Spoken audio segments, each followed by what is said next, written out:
മംഗളൂരുവിൽ ഭൂമി ഇടപാടുമായി ബന്ധപ്പെട്ട തർക്കത്തിനു പിന്നാലെ വ്യവസായിയെ കാറിടിച്ച് കൊല്ലാൻ ശ്രമം. സംഭവത്തിൽ 26കാരനെ പോലീസ് അറസ്റ്റ് ചെയ്തു. ഫൽനീർ സ്വദേശി മുഹമ്മദ് ഷെരീഫാണ് പിടിയിലായത്. സംഭവത്തിന്റെ CCTV ദൃശ്യങ്ങൾ പുറത്തുവന്നു.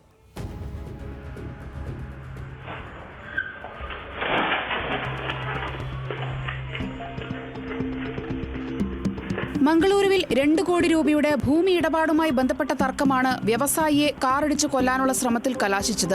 സംഭവവുമായി ബന്ധപ്പെട്ട് 26കാരനായ മംഗളൂരു ഫൽനീർ സ്വദേശി മുഹമ്മദ് ഷെരീഫ് ആണ് മംഗളൂരു പോലീസിന്റെ പിടിയിലായത്.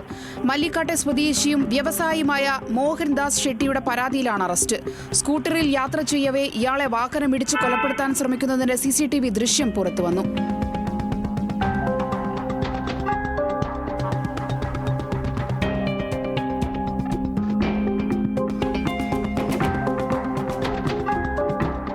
മംഗളൂരു നഗരത്തിലെ ആര്യസമാജ റോഡിലാണ് സംഭവം.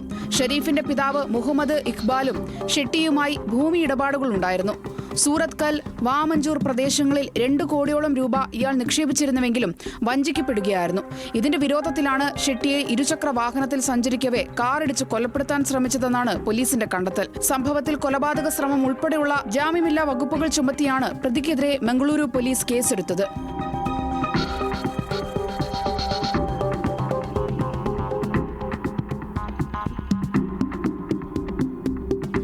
ന്യൂസ് മലയാളം, കാസർഗോഡ്.